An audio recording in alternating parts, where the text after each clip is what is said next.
요한복음 4장 21절부터 26절까지 본문을 통해서 아버지께 참되게 예배하는 자들, 아버지께 참되게 예배하는 자들이라는 말씀의 제목으로 하나님 말씀 함께 나누고 전하겠습니다.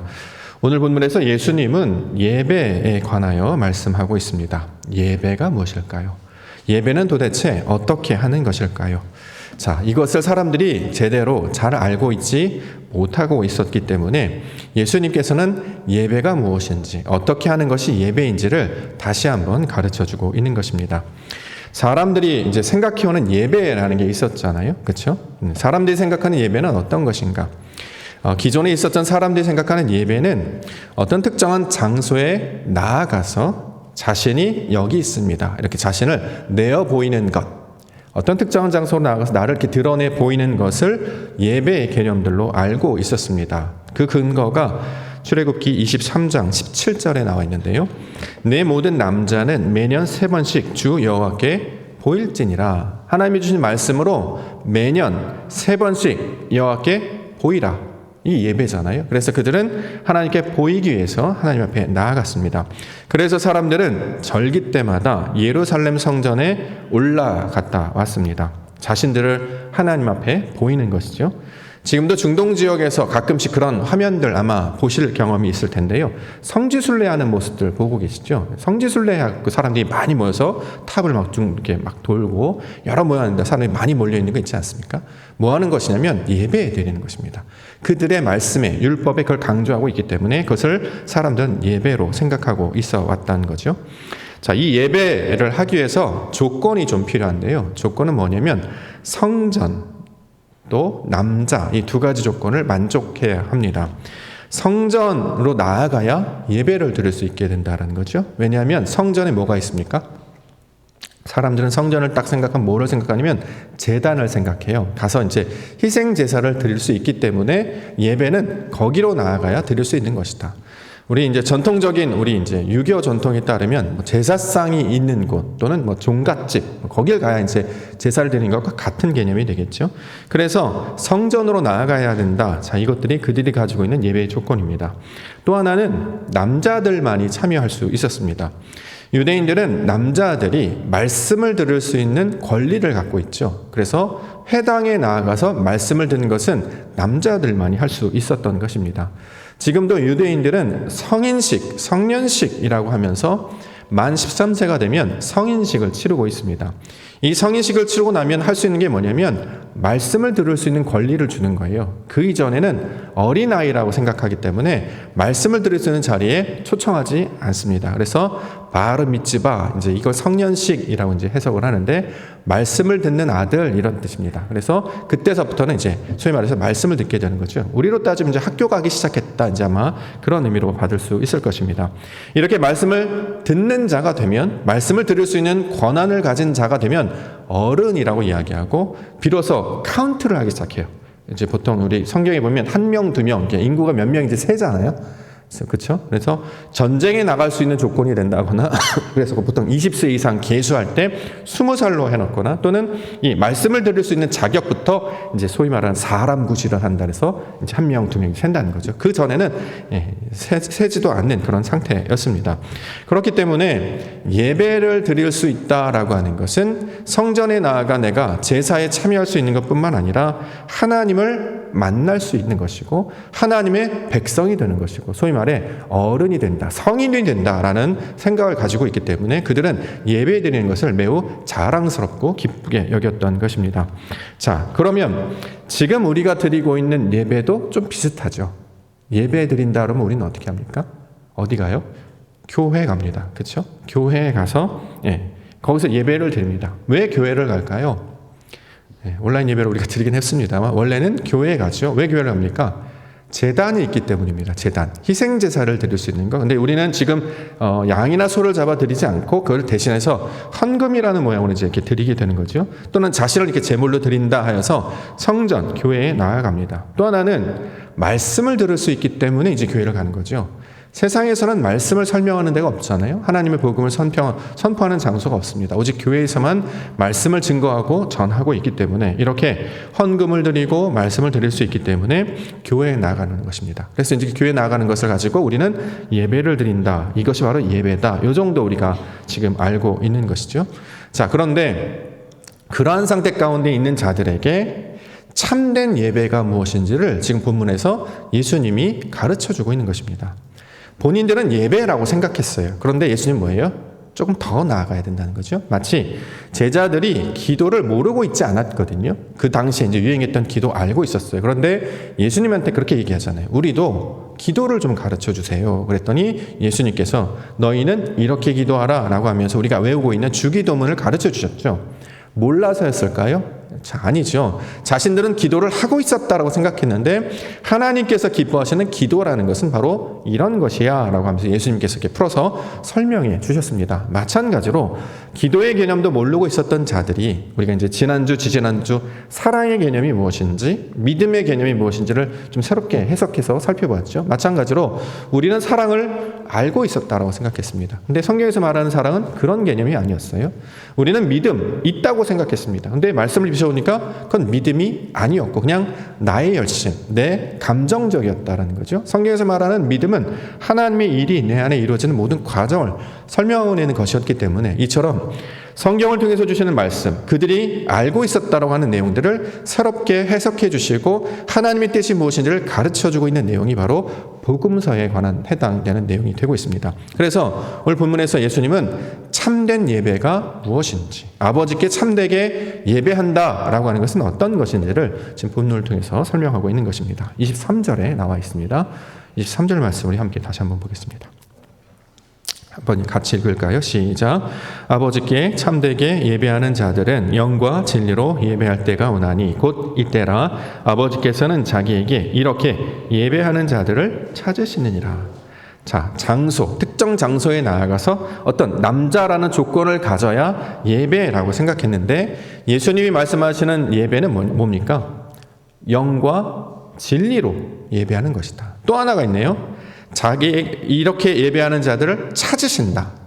이전에는 나를 보이는 것이 중요했거든요. 근데 반대로 하나님께서 찾으신 바 되는 것이 중요하다는 거예요. 내가 이렇게 보여지는 것이 중요한 게 아니라 하나님께서 원하는 그 뜻의 모양으로 찾으신 바, 하나님의 모양과 똑같은 자가 여기 있네 라고 해서 우리가 찾으신 바 되게 그렇게 찾으시도록 우리가 바뀌어지는 일을 예배라고 지금 설명하고 있는 것입니다. 그래서 오늘 예수님께서 가르쳐 주신 예배의 내용을 통해 영과 진리로 예배한다라는 것이 어떤 것인지, 또 하나님께서 찾으신 바 된다는 것이 어떤 것인지를 우리 본문의 말씀을 통해서 함께 살펴보고자 합니다. 그러니까 개념도 우리가 좀 정리해야 되기 때문에 세 가지로 좀 구분하여서 말씀을 나누려고 합니다. 첫 번째는 예배가 무엇인지 다시 한번 정리를 하고요. 두 번째는 영과 진리로 그럼 예배한다는 건 어떻게 하는 건지를 확인해보고, 또 마지막으로 하나님께서 찾으신 바 된다는 건 어떤 것인지 우리 본문의 내용을 통해서 함께 살펴보고자 합니다. 가장 먼저 예배가 무엇일까? 21절과 22절 말씀 보겠습니다. 요한복음 4장 21절 22절 함께 읽겠습니다. 시작. 예수께서 이르시되 여자여 내 말을 믿으라. 이 산에서도 말고 예루살렘에서도 말고 너희가 아버지께 예배할 때가 이르리라. 너희는 알지 못하는 것을 예배하고 우리는 아는 것을 예배하노니 이는 구원이 유대인에게서 남이라. 자, 예배가 무엇이냐면 자, 이런 것입니다. 자, 뭔가 알지 못하는 것이 있어요. 뭔가에 대해서 알지 못해요. 그렇죠? 근데 그것을 어떻게 해요? 그 알지 못하는 것을 알게 하기 위해서 무언가를 얻어가는 거예요. 이걸 예배라고 불러요. 알지 못하는 무언가에 대해서 이걸 알기 위해서 무언가 우리가 받아내는 것, 이걸 성경에서는 예배라고 말하고 있는 것이죠. 예를 한번 들어볼게요. 우리가 알지 못하는 것이 무엇입니까? 우리가 알지 못하는 것, 하나님을 모르잖아요. 우리는 하나님에 대해서 잘 알지 못합니다. 더 나아가 하나님의 뜻이 무엇인지 잘 알지 못합니다. 그렇기 때문에 하나님을 알기 위해서, 하나님의 뜻을 얻기 위해서 어떻게 나가냐면 무언가를 얻어야 하겠죠. 하나님이 담아놓으신, 하나님께서 자신을 계시하시고 나타내려고 우리가 보내신 그걸 우리가 받아내야 되겠죠. 이걸 가지고 예배라고 부른다라는 거죠. 그래서 우리가 하나님을 알고 하나님의 뜻을 받기 위해서 우리가 만나는 것이 무엇이냐? 바로 말씀입니다. 그렇죠? 하나님께서 말씀이라는 것에 자신을 담아서 우리에게 전달해 주셨기 때문에 우리는 하나님을 알려면 말씀을 받아야 되는 것이고 말씀을 얻어야 된다는 거죠. 이걸 어떻게 비유하고 있느냐? 본문에서는 물을 얻는 것과 똑같다 지금 이렇게 얘기하는 거예요. 그래서 사마리아 여인이 물을 구하는 장면이 나온 이유가 바로 그것입니다. 우리 앞에 있는 본문 읽어볼게요. 7절 말씀에 나와 있습니다. 사마리아 여자 한 사람이 물을 기르러 왔음에 예수께서 물을 좀 달라 하셨다. 자, 이제 사마리아 지역에 있는 어떤 여인이, 수가성 여인이 물을 구하는 장면을 이제 설명하고 있어요. 이거 왜 설명하냐면 사람이 목이 마르면 물을 마셔야 되잖아요. 그렇죠? 그건 모든 사람에게 다 해당되는 거 아니겠습니까? 마찬가지로 인간은 물과 같은 존재로 채워져야 한다라는 거예요. 그걸 설명하고 있는 것입니다. 그 상징에 이제 불과하다라는 거죠. 그래서 우리가 삶을 살아갈 때에 갈증이라는 걸 느끼시지 않습니까? 영혼의 갈증이라는 걸 느끼게 돼요. 물을 마셔요. 이거가 안 되니까 음료수도 마시고 차도 마시고 다른 알코올이 들어간 것도 마시고. 근데 이 만족이 되느냐? 어렸을 때, 소위 말하는 좀 젊었을 때는 못 느끼다가 나이가 들기 시작하면서 뭔가 채워지지 않는 그 갈급함이 있다라는 것을 조금씩 발견하게 된다라는 거죠. 왜 이런 갈급함들이 생기고 왜 이런 굶주림, 무언가를 가장 동경하는, 무언가를 가장 기다리는, 왜 세상의 것에 만족하지 못하게 되는가? 그러니까 지난주에 늘 이야기했듯이 산의 진미를 다 먹어봤는데 이제 그 맛이에요. 단짠이든지 맵든지 시든지 이제 알겠어요. 세상에 많은 것들 멋지다고 해서 가서 봤습니다. 근데 사람 사는 게 다 똑같죠. 그렇죠? 하늘에 태양이 떠오르고 지고 다 그런 거 보는 거더라고요. 새로울 것도 없고 신비할 것도 없고 다 똑같은 패턴들이 옛날부터 지금까지 계속 반복되어 왔을 뿐이었습니다. 그런데 이런 걸 보면 마음이 좀 좋아질 줄 알았어요. 영혼이 좀 시원해질 줄 알았어요. 그런데 뭔가 소화가 되지 않는 것 같은 그 답답함이 우리 가운데 있다라는 거죠. 근데 성경에서 그것이 왜 그런 일이 있는지를 설명하고 있습니다. 왜 그러냐면 우리는 물을 마셔야 되는 존재와 똑같다. 마찬가지로 영원을 사모하는 마음을 주셨기 때문에 그것을 갈망하도록 하나님께서 그걸 창조하셨다라는 것입니다. 이걸 전도서에서 설명하고 있죠. 전도서 3장 11절 말씀해 보니까 하나님께서 모든 것을 지으시되 때를 따라 아름답게 하셨고 또 사람들에게는 영혼을 사모하는 마음을 주셨느니라. 그러나 하나님이 하시는 일의 시종을 사람으로 측량할 수 없게 하셨도다. 지었어요. 이제 처음에는 멋지다, 아름답다, 괜찮네 그러다가 이제 점점 생각이 달라지는 거죠. 저게 왜 생겼을까? 저건 어떻게 생겼을까? 왜 나는 지금 저것을 보면서 이런 감동을 느끼는가? 이런 느낌을 갖는가? 자, 점점 그런 생각들은 이제 빠져가게 돼요. 무언가는 알 수 없지만 우리가 보이지 않는 그 영혼을 사모하는 마음을 우리에게 주셨다. 근데 문제는 그게 왜 생겼는지, 무엇을 왜 만들었는지 우리가 그 시종을 알 수 없다라는 거예요. 그래서 어떻게 해요? 갈급함이 생겨요. 무언가에 그 사모함이 생긴다라는 거죠. 이걸 영적 갈급함, 영적 사모함 이렇게 이야기합니다. 다시 말해 우리를 창조하신 그분을 찾아야지만 해결될 수 있는, 마치 사슴이 시냇물을 찾아서 그 갈급함을 채워야 살 수 있는 것과 똑같은 모양으로 지금 사마리아 여인 이야기를 하고 있는 것입니다. 다윗이 시편 42편 1절과 2절에 하나님이여 사슴이 시냇물을 찾기에 갈급함같이 내 영혼이 주를 찾기에 갈급하니이다. 내 영혼이 하나님 곧 살아계시는 하나님을 갈망하나니 내가 어느 때에 나아가서 하나님의 얼굴을 배울까? 우리 옛날 말에 다들 님을 기다리잖아요. 님. 그 님이 누굽니까? 하나님이 되겠죠. 몰랐어요. 님은 언제 오시죠? 저 봄이 오면 님이 오시려나이까? 많은 시인들이 그 이야기를 해요. 그래서 그것을 조국의 독립이다, 해방이다, 또는 사랑하는 여인이다, 아니다, 자유다, 이런 것들로 설명했어요. 그런데 성경을 보니까 그건 그런 걸로 주는 게 아니라 그 주인, 하나님을 우리로 사모하게 하셔서 그걸 갈망하도록 주셨다라는 거죠. 그럼 어떻게 해야 되느냐? 그걸 알지 못하니까 그것을 우리 가운데 채워야 해결이 되므로 그가 전해주신 것을 우리가 받아내야 되는 거예요. 물을 마시는 것처럼 받아내야 이게 해결이 되는데 이 받는 것, 받아내는 것을 성경에서 뭐라고 한다? 예배라고 한다. 그래서 예배는 드리는 게 아니고요. 받는 것입니다. 우리는 여태까지 예배를 드린다고 생각했잖아요. 그렇죠? 어떤 분이 이제 예배하러 간다 그러더니 존댓말을 써야지. 예배는 하는 것이 아니라 예배는 드리는 거야. 어떤 분은 그런 얘기해요. 예배는 예배 보러 왔다 할게. 예배는 또 보는 것이야. 이렇게 얘기하는 거 있는데 그게 아니고 예배는 받는 것입니다. 뭘요? 하나님께서 우리에게 당신을 나타내신 무언가를 전해주시고자 하는데 그 전해주신 것이 뭔지를 우리가 받아내는 거예요. 그래서 우리를 이것을 그릇이라고 이야기하고 성경에서 이것을 여자라고 표현합니다. 원래 남자가 예배 드리는 걸로 알고 있었잖아요. 그래서 남자가 가서 자기가 있는 것들 막 드러냈거든요. 근데 성경은 남자가 예배 드리는 게 아니라 뭘 받아야 되는 여자의 상태로 받아내는 것을 예배라고 말한다. 이렇게 이야기하고 있는 것입니다. 그래서 성경에 우리가 예배를 할 때 말씀을 선포하는 이유는 말씀을 통해 하나님께서 계시하셨기 때문입니다. 그래서 말씀을 듣는 것을, 말씀을 받아내는 것을, 말씀을 얻는 것을 예배한다 이렇게 얘기한다는 거죠.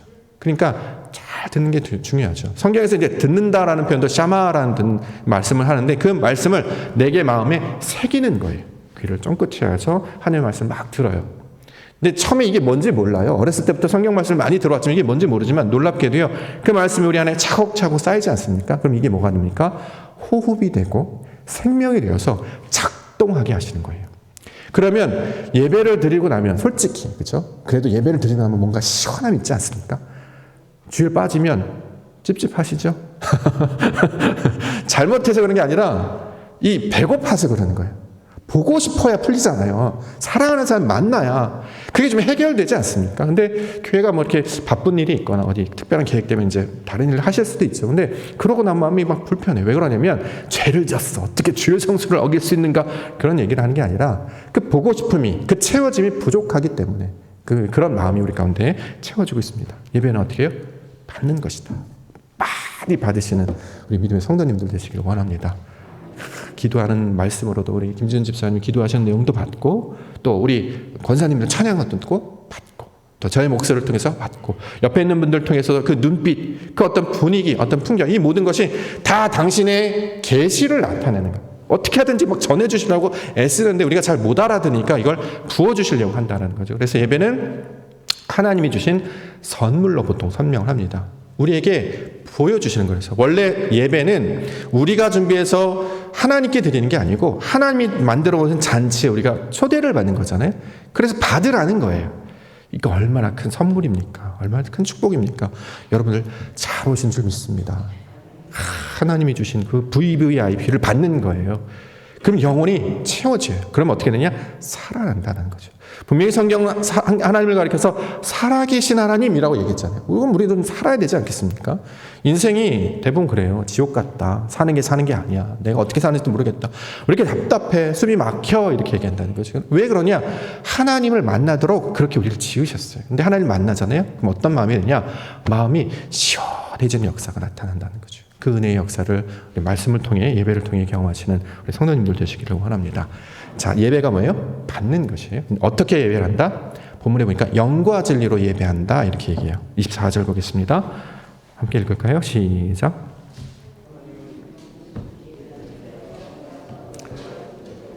네, 잘 따라오고 계시죠? 24절 다시 한번 보겠습니다. 시작. 하나님은 영이시니 예배하는 자가 영과 진리로 예배할지니라. 자, 예배를 하는데 뭘로 예배하래요? 영과 진리로 예배한다. 영과 진리로 예배한다 무슨 뜻일까요? 우리 그동안 이제 영과 진리로 예배하니까 이걸 신령과 진정으로 번역해갖고 열심히 최선을 다해서 뭐 이런 걸로 받아들인 적도 있었습니다. 중요하다고 생각합니다. 근데 본 뜻은 무엇이냐면 성령과 진리를 가리키는 말이죠. 성령과 진리로 예배하래요. 그럼 또 이제 궁금해요. 성령과 진리로 예배한다는 건 또 무슨 뜻이냐? 이 개념을 아시려면 우리가 계속 설명드리고 있는 성전에서 지성소로 나아가다는 개념을 알고 계시면 성령과 진리로 예배한다는 게 뭔지를 알게 되실 거예요. 자, 하나님께서 우리를 예배자로 부르셨는데 가장 먼저 뭘 경험하십니까? 마당이 있잖아요. 성전을 떠올리시면 돼요. 우리 교회가 성전 모양이기 때문에 마당을 지나서 어떻게 해야 되죠? 예배를 드리려면 계단을 걷고 성전 안으로 들어오셔야 돼요. 여기가 어디죠? 성소죠. 그렇죠? 여기가 성소예요. 그러면 어디까지 도달해야 됩니까? 지성소까지 다다라야 된다는 거죠. 서쪽. 그렇죠? 예, 진리가 있는 저쪽. 우리가 하나님의 뜻을 아는 데까지 다다라는 것, 이게 이제 지성소라고 부릅니다. 그럼 영과 진리로 예배한다는 건 무슨 뜻이냐면 말씀을 들었다면 그 말씀이 말하고 있는 하나님의 뜻, 지성소까지 나아가야 해. 하나님의 뜻이 무엇인지를 만나야 돼. 이걸 영과 진리로 예배한다고 해요. 우리가 열심히 한들 이게 영과 진리가 되겠습니까? 중요한 건 우리가 말씀을 주셨고 아버지께서 이 모든 것들을 주셨는데 이 뜻이 뭐냐는 거예요. 하나님께서 그 지성소, 성막에 가려져 있고 휘자에 가려져 있어서 그 나아가지 못했던 하나님의 뜻을 아는 것에 나아가지 못해서 우리식으로 받아들였던 그 지식의 상태에서 머물러 있었는데 그 지식의 상태에서 한 걸음 더 도약해서 한 걸음 더 발전하고 성장해서 이게 바로 하나님의 뜻이었구나를 아는 지경까지 나아가야 이걸 예배라고 말한다. 지금 이렇게 이야기하고 있는 것입니다. 그래서 이것을 설명하기 위해서 본문에는 남편 5명 이렇게 지금 얘기하고 있는 거죠. 본문 말씀 볼까요? 17절과 18절. 요한복음 4장 17절 18절. 여자가 대답하여 이르되 나는 남편이 없나이다. 예수께서 이르시되 내가 남편이 없다는 말이 옳도다. 너에게 남편 5이 있었고 지금 있는 자도 내 남편이 아니니 내 말이 참되도다. 자, 남편 이야기를 하고 있으니까 우리가 이제 예전에 한번 이 본문 설명드렸는데 여기서 말하는 남편은 무슨 뜻입니까? 아내의 바깥 양반을 가리키는 말이 아니에요. 허즈밴드가 아니에요. 우리 속세기는 왼수, 그분이 아니에요. 남편이 누구예요? 남자를 가리키는 말입니다. 실제로 원어도 그렇게 되어 있어요. 성경에서 말하는 남자라는 개념은 뭐냐면 말씀을 가진 자를 가리키는 말이에요. 다시 말씀을 가리키는 말이에요. 그걸 남자라고 불러요, 이름을. 그래서 여기서 5이라고 했죠. 말씀 5이 뭘 가리킬까요? 아실 거예요. 모세오경이에요. 그들이 가지고 있는 남자, 말씀은 모세가 전하여 준 말씀 5개. 그래서 모세오경을 남편이라고 이야기합니다. 근데 이걸 이해를 못하니까 이 여자는 남편이 5명이 있었는데 이혼해가지고 이런 식이니까 엉뚱한 데로 가죠. 그런 뜻으로 준 게 아니라 예배를 가르쳐 주려고 설명하고 있는 것입니다. 남편 5이 있었습니다. 이건 말씀이라고 하는 남자 5, 그러니까 모세오경, 율법을 가리키는 말이에요. 그런데 이 율법을 가지고도 뭘 만나지 못했다? 소위 말해서 답답했다. 말씀을 만났다면 하나님의 뜻을 아는 지경까지 나아가야 되는데 이 말씀을 봐도 무슨 의미인지를 모르는 거예요. 그랬더니 예수님께서 말하죠. 나는 남편이 있었지만 그 남편이 없었다라고 이야기합니다. 아니 왜 남자가 있는데 없다고 말하냐. 남편이 있었어도 그 말씀을 뜻을 알지 못하니까 남자가 될 수 없었다. 바로 그 뜻입니다. 그랬더니 예수님께서 네 말이 맞다. 원래 말씀을 주신 것은 그 말씀을 가지고 어디까지 지성소까지 다다르라고 줬는데 해석이 안 되니까 무슨 의미인지를 모르니까 답답할 수밖에 없고 여전히 남편이 없는 것과 똑같은 상태가 되어버린다는 거죠. 이걸 우리에게 적용을 해보면 지식의 상태에 머물러 있는 상태, 성소의 상태예요. 여러분들 성경 말씀 모르세요? 창세기 말씀, 한 구절은 들어보셨을 거 아니에요. 말씀을 모르는 사람은 없습니다. 다 성경 말씀 들어서 알고 있죠. 요한복음 3장 17절 외우기까지 해요. 말씀이 없나요? 있죠. 근데도 불구하고 하나님을 만나느냐 물어보면 그렇지 않아요. 그렇죠?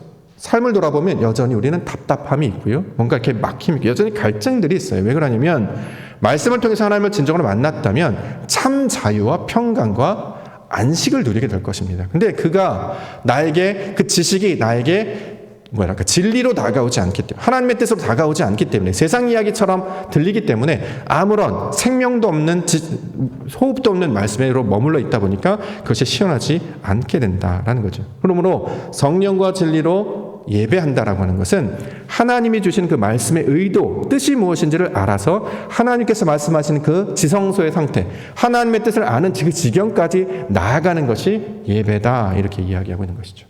그렇기 때문에 매주마다 모여서 말씀을 들어요. 말씀을 듣는 것을 끝나면 그냥 유대인들이 예배하는, 저 이방인들이 예배하는 모습과 똑같습니다. 왔다가 듣고 그냥 가는 거예요. 어느 지경까지 나가느냐? 말씀을 들었다면 그 말씀에 담겨져 있는 의도가 무엇인지를 아는 지경까지 나아가요. 다시 말해 하나님의 뜻을 만나야 진짜 예배가 된다라는 것입니다. 그런데 우리가 능력이 있습니까? 오늘 본문에 보니까 이 여자가 물을 구하러 와요. 야곱의 우물이라고 해요. 근데 보니까 예수님께서 물 좀 달라고 했더니 그릇이 없는 거예요. 왜 그럴까요? 능력이 없다는 뜻이에요. 물이 있어도 구할 수가 없어요. 우리는 도구가 없기 때문이죠. 도구도 없고 방법도 없고 능력도 없어요. 당연히 물을 길어 마실 수가 없는 거죠. 똑같은 비유가 그 요한복음에 나오잖아요. 베레아 연못가, 그렇죠? 베세다 연못가 보면 거기에 보면 이제 38년 된 병자가 누워 있잖아요.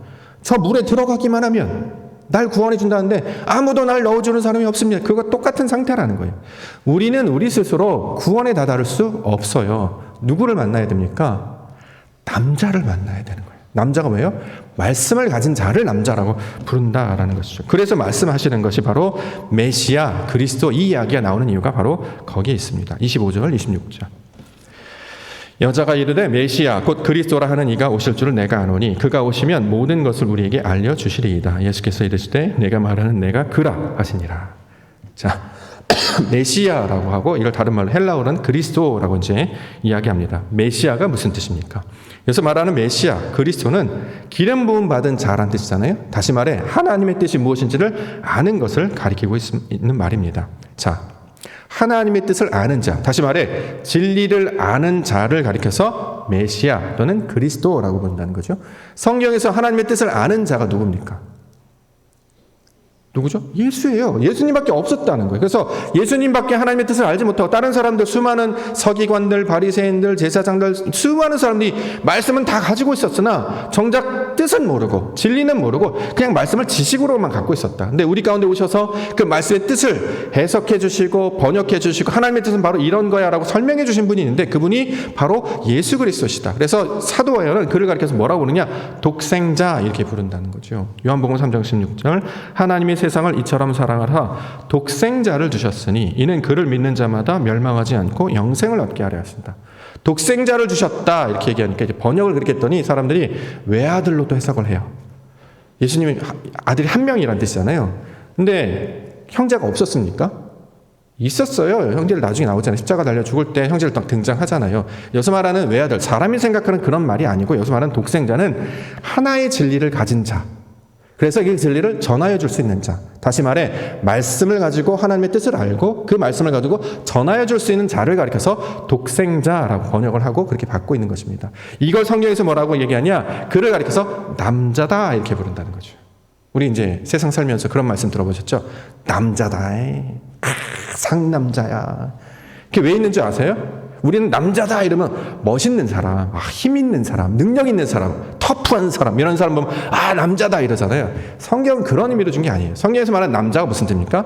하나님의 뜻을 아는 사람, 하나님의 뜻이 뭔지를 깨달을 수 있는 사람, 하나님의 진리를 말씀 알아서 우리에게 전달해 줄 수 있는 사람. 그래야 어떻게 우리가 시원해지잖아요. 성경에서 말하면 하나님을 우리 마음이 시원하게 된다는 것은 그 막힌 채증, 뭔지 모르는 그 갈증, 그게 뭔지를 몰랐는데 이게 바로 하나님의 뜻이야. 너희가 했다는 것을 들었으나 나는 내게 말하노니 이것은 바로 하나님의 사역을 가리키고 있는 말이야. 그러니까 어떻게 마음이 남자다. 이거 이야기를 하고 있다는 거죠. 근데 이거 사람들이 모르니까 사람들 생각엔 힘세고 좋은 사람, 그런 분 많으시면 고생하십니다. 그렇죠? 믿음 좋으신 분을 만나라는 게 이거예요.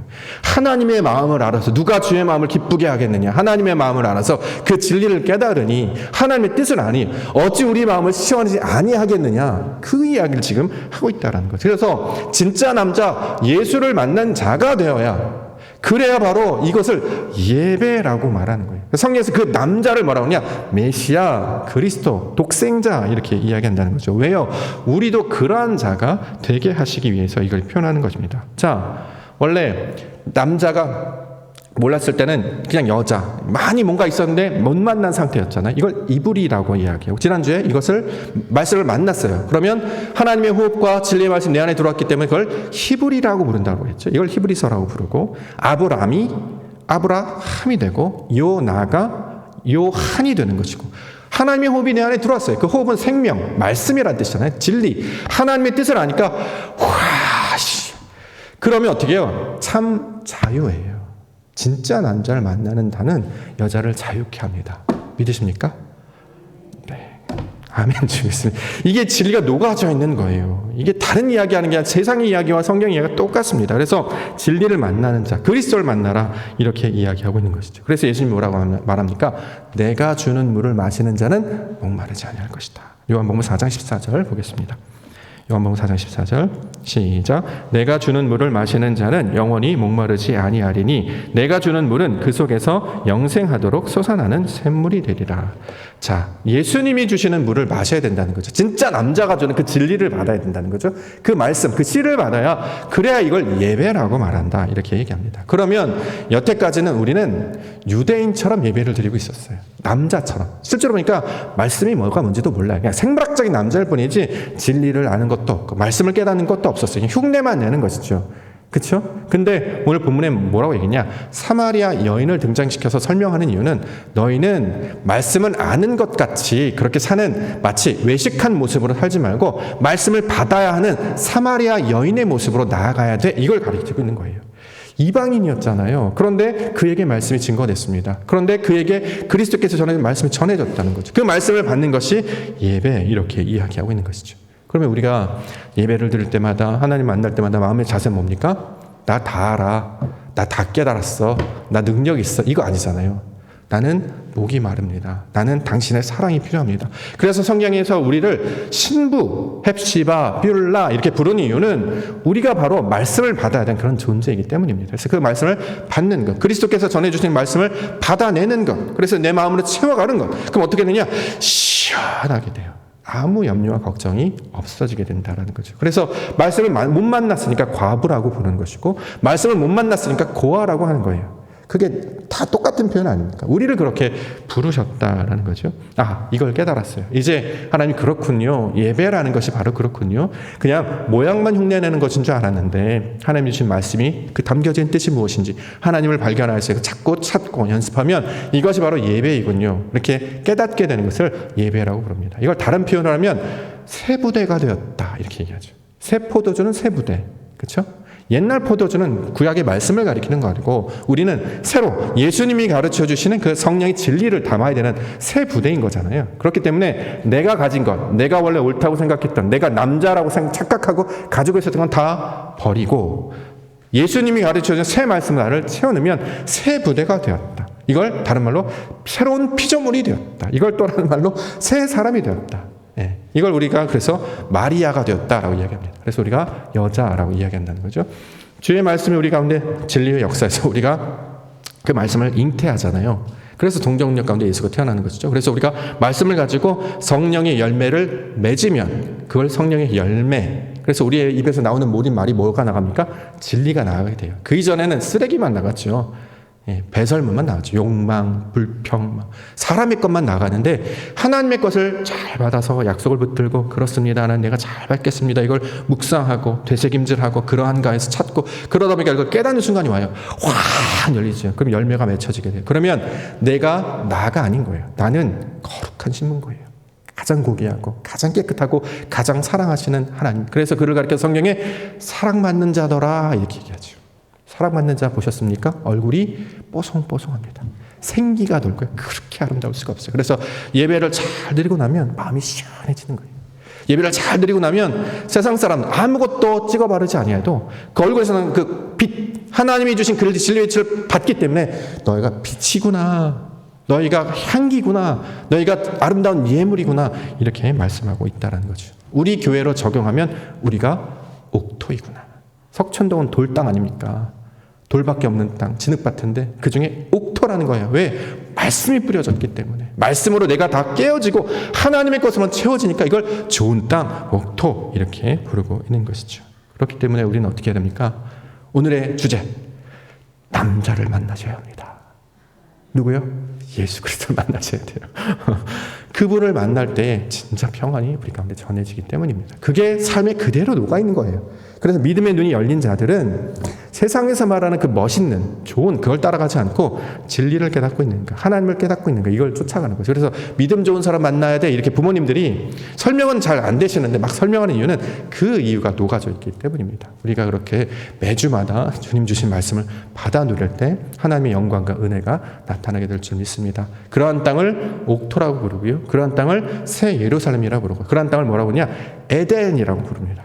그래서 기쁨이라는 뜻을 가지고 있어요. 그래서 우리가 기뻐하지 않아도 기쁨이 넘치는 것. 가진 것은 없는데 그냥 막 신나요. 신난다는 표현도 똑같죠. 신이 나요. 하나님이 내 안에 있으니까 신이 막 나요. 힘이 막 나요. 막 펑펑펑 솟아나는 거죠. 힘들지 않아요. 이전에는 원망, 불평, 뭐 밉게 보이고 싫게 보이고 안 좋게 보였던 것도 그럴 필요가 없어요. 왜요? 나는 사랑받는 자잖아요. 이게 바로 우리 가운데 주시는 복음의 소식인 줄 믿습니다. 이 말씀을 온전히 받아 누리심으로 하나님께, 아버지께 참되게 예배하는 자들이 되시기를 주의 이름으로 축원합니다. 기도하겠습니다.